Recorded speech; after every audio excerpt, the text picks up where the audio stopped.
When GPO first launched, and especially during Update 0 and Update 1, the hype was immense. It was hailed as one of the highest quality One Piece Roblox games, boasting incredible graphics. GPO also had a highly active trading and PvP community. Boss fights like Hourlong required genuine strategy and teamwork. While Devil Fruits always spawned every 1 to 4 hours in public servers, finding one back then felt like a genuinely rare and rewarding experience, because players largely had to hunt for them manually without the use of an item called the All-Seeing Eye, which had many effects, but the main one told you where a fruit was. But today, the game is a shadow of its former self, and it definitely feels like that hype moved on to other One Piece games. I would also like to note that I will not be talking about the price change of 350 Robux to free to play, as I don't see it as detrimental, but the opposite. Originally, the devs mentioned they didn't want everybody running around with rare devil fruits to keep the game challenging. The 1 to 4 hour spawn mechanic still exists today, but the developers' original philosophy was completely abandoned with the introduction of powerful pay-to-win tractors, specifically when they added the All-Seeing Eye, a mythical accessory that cost 20,000 Robux, but it was reduced to 10,000 during the Christmas update in 2024. It gave players the ability to track exactly when and where a fruit spawned, and offered a permanent 2 times Logia drop rate. But not everyone has 10,000 Robux to spend, so these methods made obtaining fruits and previously unattainable items far too easy over time. The introduction of battle royales and easier fruit farming methods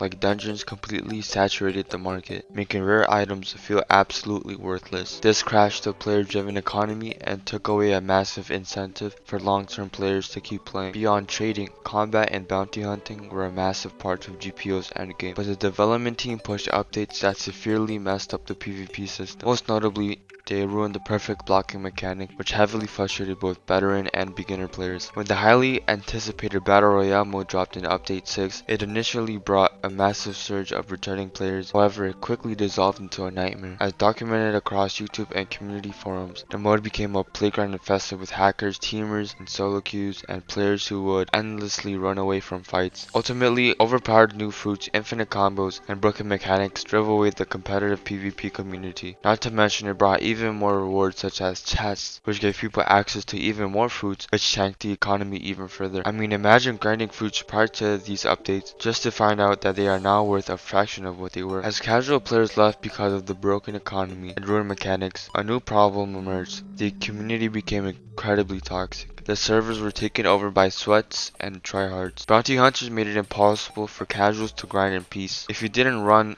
the most meta infinite combo build, you simply couldn't survive in public servers anymore. It was just sweat heaven, people constantly calling you trash because you couldn't beat them. Not everybody wants to spend 10 hours a day playing the game just to be the best. Not to mention power imbalances of fruits alone, so you already knew the combos were broken. As if losing the traders and fighters wasn't enough, the game suffered from massive gaps between updates. Players regularly endured waits to 5 to 7 months, sometimes nearly a year, for updates that largely recycled content. Worse yet, content that did arrive felt designed specifically to farm Roblox premium payouts. Boss fights became ridiculously tedious and time-consuming. For instance, fighting Doflamingo in Update 8 required defeating several mini-bosses, waiting a literal 15 minutes in-game for no reason, and then fighting multiple phases just for a tiny 0.5% chance at a drop. And don't get me started on Mihawk and Roger. You have to wait 2 hours for them to spawn for just a 0.5% chance of them dropping their weapons. Discussions on the GPO subreddit, Twitter, and fan wikis heavily criticized this design, calling it exhausting and a chore. When you look back at it, a combination of long content droughts, tedious game design, and the community's general frustration with the devs' management of the game led to its downfall. By the time Update 10 arrived in mid-2024, the game was mostly just offering minor visual tweaks and a mobile port, lacking any real substance to revive its lost audience.